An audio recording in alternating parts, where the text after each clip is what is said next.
worship. O God, you are the gathering one, who calls us into community with each other to love and work, to support and heal. You are the gathering one, who calls us into community with all people, to bring justice and hope, freedom and truth. You are the gathering one, who calls us into community with the whole creation, to live in harmony, to cherish and renew. Let us worship God who makes us one. Let us now pass the peace of God with each other.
Good morning. On behalf of the worship team here at the Boston University School of Theology, I welcome you to our weekly Wednesday worship service. There are many places you could be, there are many demands that deserve your attention, and to have you here with us is deeply meaningful. If you've come to be inspired or relieved this morning, I think you've come to the right place. Today marks the 7th day of February, which means it is the 7th day of Black History Month. And I want you to know that in 1926, Carter G. Woodson declared the second week of February Negro History Week because it corresponded with the birthdays of Abraham Lincoln and Frederick Douglass, two dates which have been celebrated by Black communities since the 19th century, two names which evoke visions of freedom. By the 1960s, Negro History Week transformed into Black History Month, which, for many, marks a special season of remembrance. And I encourage you to spend these next couple weeks learning something new. Listen to Mahalia Jackson, or read James Baldwin or Fanon or Cone. Try the Jamaican restaurant in Roxbury and listen to the various dialects. Help fight racism wherever you are. World Interfaith Harmony Week was adopted by the UN on October 20, 2010, and has been celebrated during the first week of February henceforth. Our sacred readings today will capture the spirit of interfaith harmony and includes members of the wider BU community. I think Howard Thurman would be proud. Finally, it's a distinct privilege to welcome our speaker today, Dean Ken Elmore, the Associate Provost and Dean of Students here at Boston University. I think that deserves a round of applause.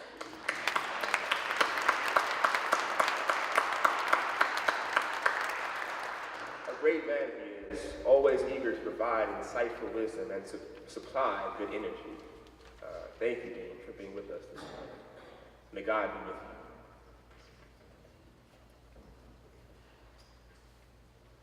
Good morning, everyone. My name is Connor Dietrich, a freshman in the business school from the great state of New Jersey.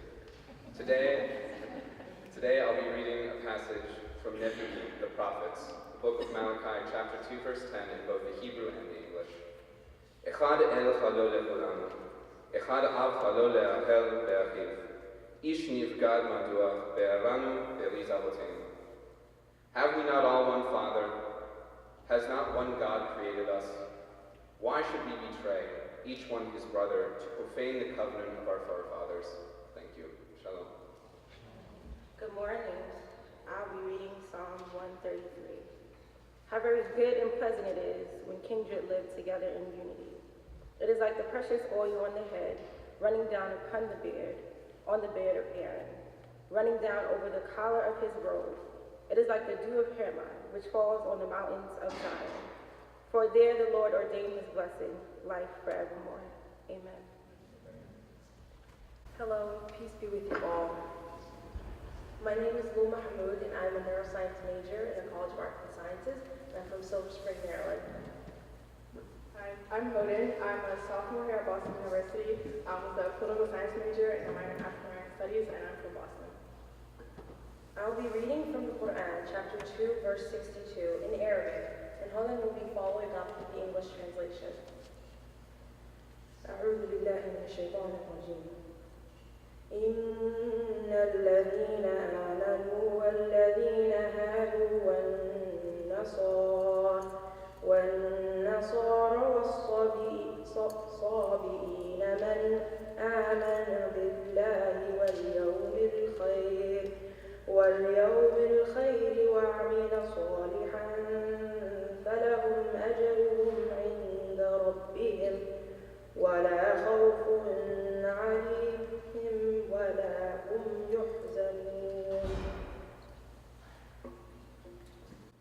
Surely, those who believe, and those who are Jews and Christians and Sabbateans, whoever believes in God and the last day and does good, they shall have their reward from their Lord, and there is no fear for them, nor shall they grieve.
Give us courage, we pray. Let justice rolls down. Let justice roll down. Let the nation take flight. Let God be delight. As the waters flow down, justice abounds.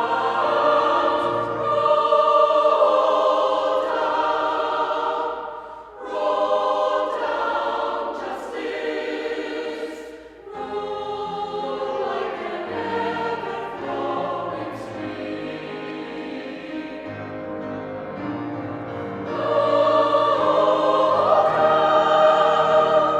Roll down, justice. Roll like an ever-flowing stream.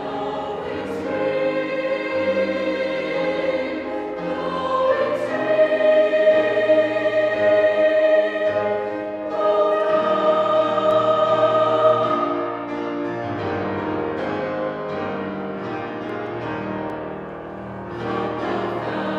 Roll every blessing to my heart to sing your praise. Streets of justice never ceasing, call for songs of gladness praise.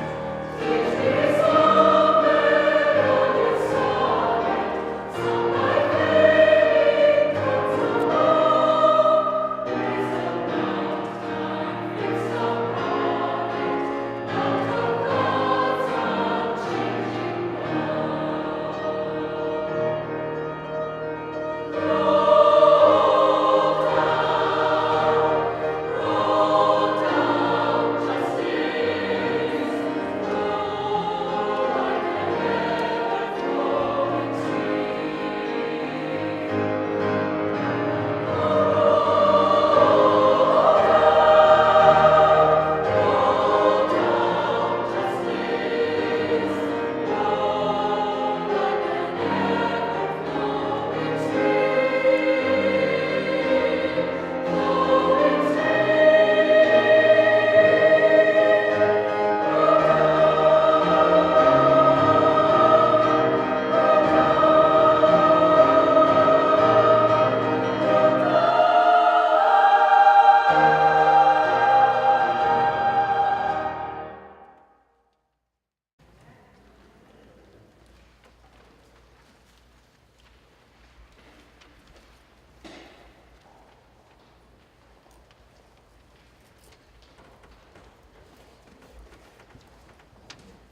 Well, yes. Look around you. Take it in. I do a lot of things in my life. I've had incredible experiences, but I don't often come into a place of worship and hear words from the Quran. I don't often come into a place of worship and hear people clapping. I often don't come into places of worship and hear people do different things with the songs of my youth. This is pretty remarkable.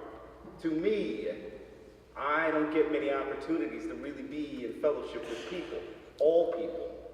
And I do hope that we today have done honor and receive an honor to Howard Thurman's message of fellowship of all people, to breaking the bounds that the fences and the towers that we put up for each other. I go right to Rami Nashashibi, who speaks of a verse in the Quran that some people have heard. And I love this. I love this because I think this is Thurman-esque. We created you into nations and tribes so that you may get to know one another, not hate one another, and that the most dignified amongst you is the one with the most consciousness of the divine.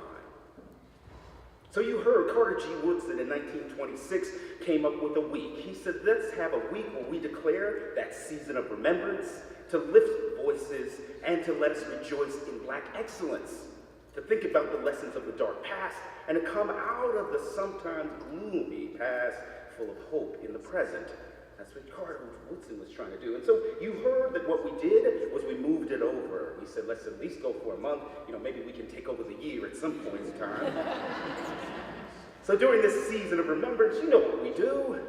We shout out people. We shout out people, and often we should give shouts out to those whose words and deeds sing in the harmonies of liberty. They're the publicly famous and the well-accomplished. You heard a few. We hear a lot of Fannie Lou Hamer about now, and we should. We hear a lot about Harriet Tubman right now, and we should. We hear much about Douglas and of Kings as well, but I also want to say, let's remember the tribe. Let's remember the tribe, and I want to shout out a few folk. I want to shout out our aunts and our aunties and our aunties and our tias. I want to shout out Miss Nancy down the block. I want to shout out Sylvia from downstairs, our mamas, our mothers, our mamas, and our big mamas, our emas, our papas, our boobies, our hectors, our tios. I want to shout out yo daddy, my daddy, Tiny, little Bubba, little Dennis, and even Big Dennis too. And I better give a name shout for Miss Big Baby in the neighborhood, because she would not only wear me out, she would straighten me out, and she would straighten me up too. And then she'd call my mother and father and tell me about it. But see, those people in the tribe are so important. I want you to think about the tribe. We'll go back to what Rami said, but think about the tribe, right? These are the folks that certainly took care of us and took me to places where my mother and my father sighed, and also where they held back their tears for so many years. These are the people who were the ones who treaded my and our path through a lot of blood and a lot of slaughter. These are the people who brought me this far along the way, and they bring us this far along the way. They are unsung, and we should be writing things about them. We should be putting homages up to them. Black History Month for me is a shout out to all those folks. We created you into tribes so that you may get to know each other, not hate each other. To me, that says something about the humor of the universe. To me, that says something about the respect that the universe has for us as human beings and our ability to try to figure things out, to solve basic problems. Think about that. We put you into tribes so that you'll get to know each other. I love that. And so what have we done with that? And why apropos right now with the Black History Month? Well, unfortunately, I think what we have done is we have used our powers to build barriers, to build towers, to create walls, and to not look fully at each other. That's why I said, look around. Some of us will come into these pews and into these spaces, and we might say something to the person next to us, and thank goodness we had to exchange greetings with each other. Thank goodness someone made us get up and walk around a little bit. I usually go into rooms and people will sit and they will study their mobile device for 45 minutes and won't say a word to the person next to them. And so we think about how those sorts of things are towers, how they're walls. Think about the walls we've created in society, and we've been real good at it. Hadrian had a wall. There's a great wall. Berlin, they thought a wall was great. And I even think nowadays Wall Street is a wall. Think about the towers that we've put up. At one point, there was a tower that we thought was a unifying sort of thing, that would go into the heavens, and we see that it didn't work. We see that it didn't work. And now, think about what that tower is today. Today, that tower is your mobile device that sends a signal up to space, maybe up to the heavens. At least the signal gets to heaven. If we don't get there, the signal does. And then it comes back to us oftentimes to the person right next to us. Right? We don't look around. You think about so much of how we introduce ourselves and how much we see each other. We see each other through pixels and through a stroke, through a swipe, through a movement. And those pictures are so small on our mobile device that we still can't see all of ourselves. The other piece, too, about our towers and our walls, you think about what those towers and walls were about. The tribes wanted to protect themselves, but the tribes also wanted to keep people out. And the tribes also, with those towers, said this is for protection, but this is also for us to get to sanctuary. But we didn't stop to think about who's here and who's not here. Who else we should invite in and take a look at. So I want you to think about the towers and the walls that we build today. And think about how that has impact unequally, disproportionately, and how maybe we can do some things about it, beyond refusing to swipe a photograph and to talk to people. Are the schools that don't produce people ready to be productive in society the new fences of inequality that we have right now?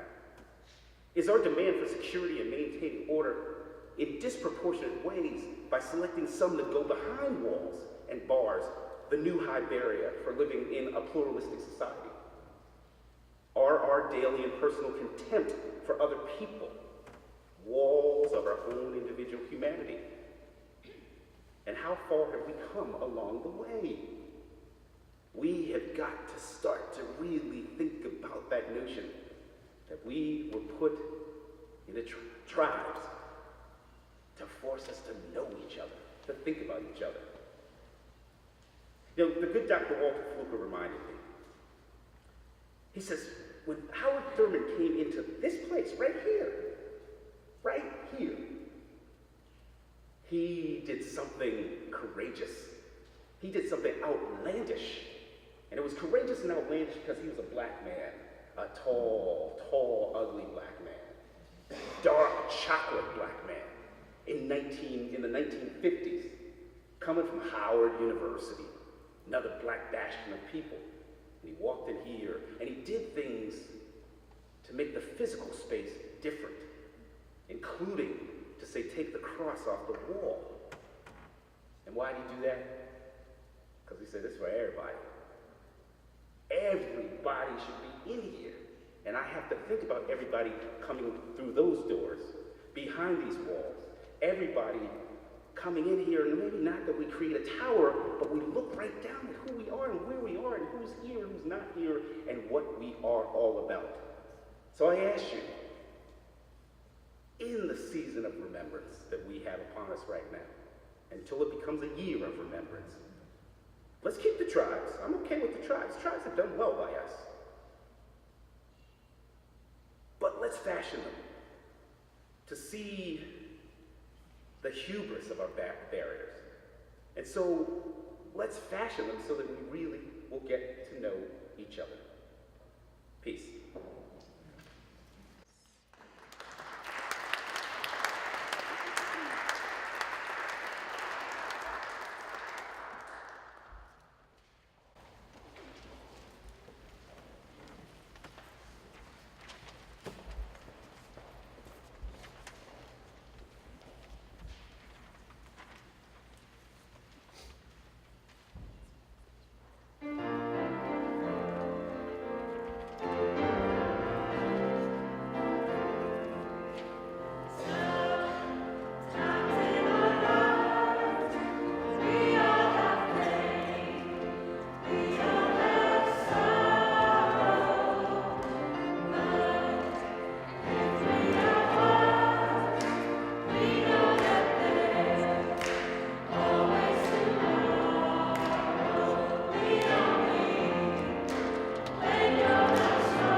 am studying computer engineering here as an undergraduate at Boston University, and I was recently accepted into the Master's Divinity program here at the School of Theology.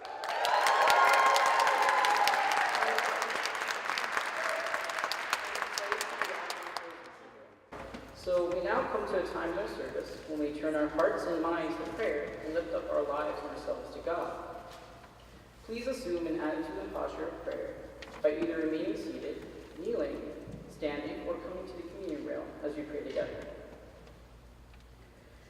Creator of the universe, in the midst of international work to divide and wall off, we pray that we would see our common humanity, for we are all beings whose ground is found in you.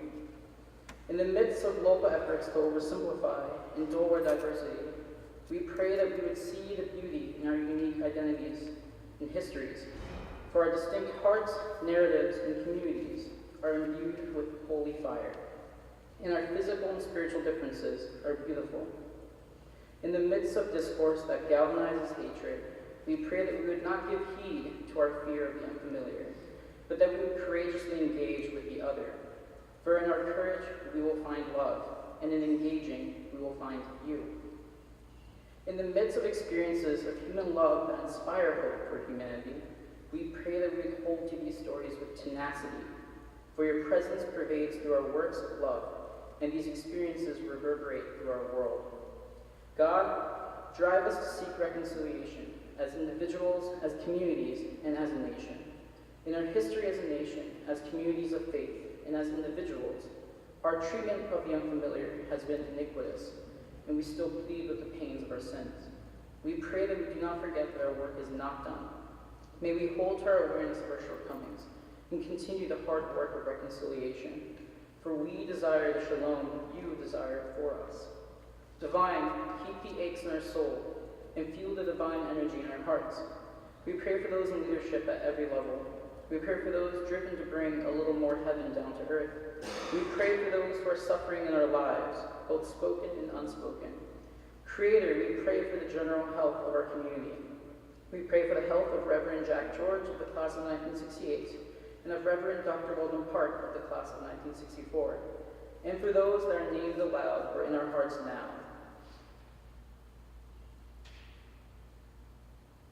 That your presence would be with them. Through the new being, may we see the divine presence in ourselves and in each other, and may we affirm the humanity of others.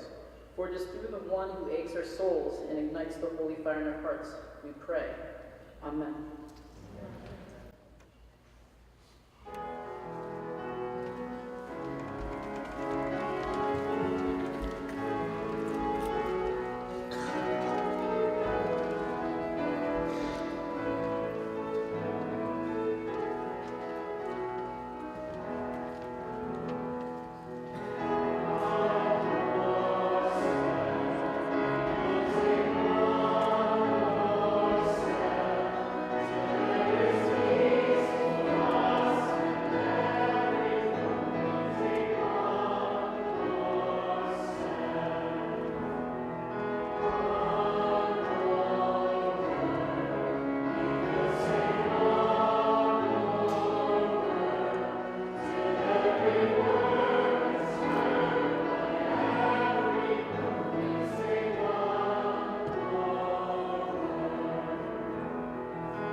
Benediction is a redux of Dr. Howard Thurman's The Season of Remembering.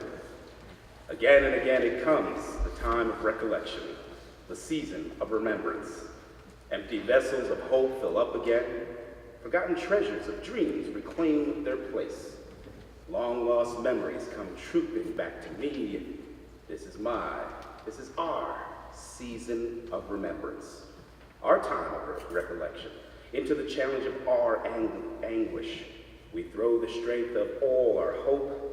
We match the darts of our despair with the treasure of our dreams. Upon the current of our heart, let's float the burdens of the years, challenge the mind of death with our love of life. Such to me is a time of recollection, the season of remembrance.